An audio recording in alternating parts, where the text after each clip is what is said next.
Oh. Fluffy. Where the hell's Brian? Hey, where's Brian? He's doing a seminar.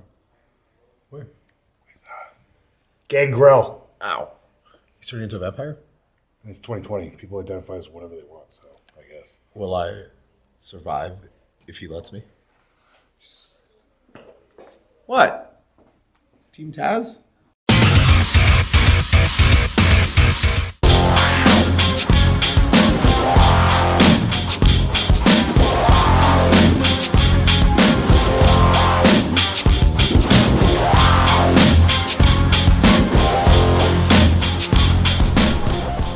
What's up, guys? Here we are outside of GANGREL'S ASYLUM. We're gonna do a little wrestling seminar, Brian Cage style, a little machine training lesson going on. And I got my my sweet pink bag.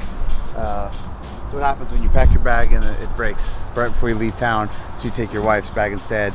But that was like a month ago and I just haven't replaced it. I keep on forgetting. I remember right when I'm about to leave again, but then I'm already packing my bag to leave, so it's too late again. So that's the bag. But it's a nice bag. It rolls really nice. It rolls really nice.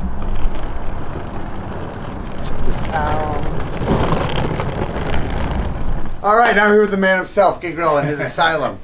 I've known Dave for quite a while. He's actually one of the first names I've ever worked in wrestling back in Fresno, and I blew him up too. Remember that? I remember you calling me and things. Are you sure you want to do that? I said, yeah, sure, why not? Most vet guys, they're like, I don't want to do this, I don't want to do that. I go up to him like, yeah, sir, what would you like to do today? And he's like, oh, just call it, kid. Just put it together, let me know. I'm like, really? He's like, yeah. I'm like, okay. So I'm over there and I'm putting the longest thing, and I go and I start telling him kind of what I want to do, and he's like, I was getting kind of big, but he did it. He did it. It was awesome. But I was a huge mark for him. But enough of this. We're at his school. I've seen him train before in LA, and he's the nicest guy backstage. So passive, so calm, so giving, right? So selfless to a brand new guy at the time to me.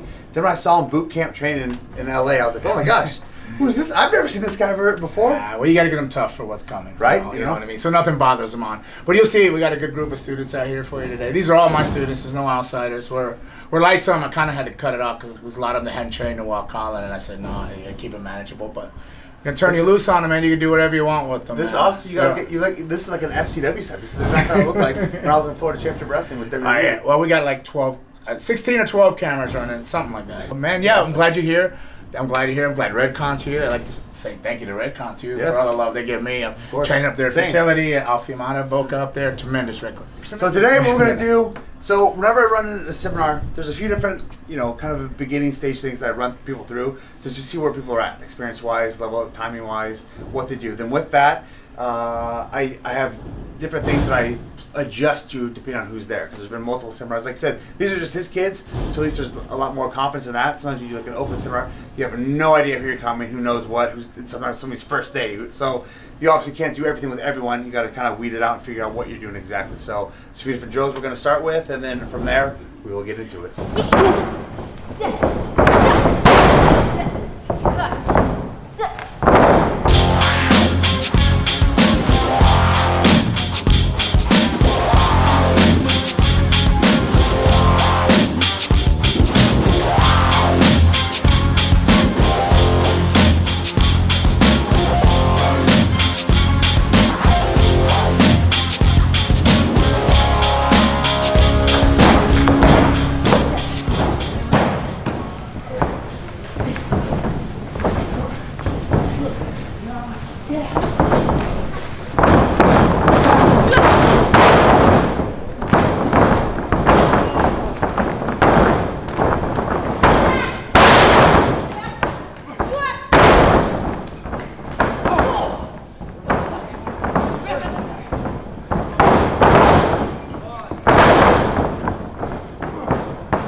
And I went around and I watched the shows, and there's some cool matches and whatnot. And my trainer goes, so what'd you think, Brian? And the first thing I said, and it wasn't even to be insulting to anyone, but the first thing I said was, wow, so nobody likes to work out on the indies, huh? And it came off super dickish, right? And I wasn't saying that because for me too, I graduated high school at 155 pounds. So I was not an effing machine then whatsoever. I always wanted to be a wrestler. I knew 155 pounds was going to cut the mustard. Instead of just going to wrestling school, because I'm thinking, oh, I'm just going to get, throw my money away and get taken advantage of. I want to look the part, be the part, act the part. My sophomore PE teacher knew how much I wanted to be a wrestler. I was a big wrestling fan. He said, hey, I'm teaching summer school this year. If you want, I open up the weight room for you if you want to come. So literally, the very first day of summer after I graduated, I'd wake up at 7 in the morning, every single day that summer. I would jog my ass a mile to my high school, and then I would just train in the gym on my own and just figure things out. And that's how I just fell in love with it. Even then, I used my dedication and determination to make it to wrestling to fuel everything I did. So that went to everything training-wise and whatnot. That's why everybody thinks like I'm a bodybuilder trying to be a wrestler. No, I'm a wrestler through and through. I just happen to be a wrestler, just happen to start bodybuilding along the way. That's why I usually can do a lot of stuff that most people of my size don't do, is because I was already not that size doing it as I developed my body. With that being said too, that's something everybody wants to make it to the next level, I get that. And that's something you should try to work on. It's not just improving, I'm not here to talk about your physique, but every ins and outs of it. Your character, your mic work, your ring work, your body, your ring gear. A lot of people pay attention to that. Every aspect, because no matter where you go, where you're trying to get, it's going to be up to them to tell you what you suck at or what you're lacking. And they'll find it no matter what, even if it's not there.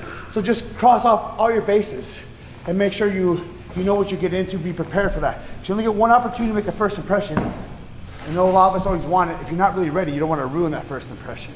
Is it strip down to your underwear, look yourself in the mirror and say, hey, would I pay to watch this on TV? And that's a good concept too. And that's not the be all end all at all. But I feel like having everything in the total package is where it's at. And yes, there's gray areas and there's room for this and for that. But like a lot of people that'll come up and be like, oh, but Kevin Steen's fat and he wrestles in a t-shirt and shorts and stuff. Yeah, and Kevin Steen's fucking amazing. He's great all around too. But also, there's already a Kevin Steen. You can have a locker room full of Kevin Steens. Then it just looks like, oh, he stands out actually because he is different. And nobody thought he would make it, but he's that fucking good that he did. But that's already there. So you can't rely on him, but oh, I'm just gonna be Kevin Steen. You know what I mean? And then even then, you don't want to be like anyone. You want to be yourself. What? I use him too. Willie Mack though. Willie Mack might be the only person, if he got in shape, he probably would lose being over, because he's so over because he looks, and I love Willie, me and him are great friends, but he looks like such a pile of shit, right? And looks like an ordinary Joe, but people get behind that because he looks like an ordinary Joe, so he's got the underdog feel, but then he goes out there and he's fucking the most athletic, never blows up strong as, and that guy, just so you know too, he never trains, he doesn't train anything. He doesn't train anything, he goes to fucking 7-Eleven all day, and he watches Cartoon Network, and somehow the guy's just a freak fucking athlete. I was like, bro, if you actually like devoted yourself to doing something, like you're probably fucking standing 630, like it's insane.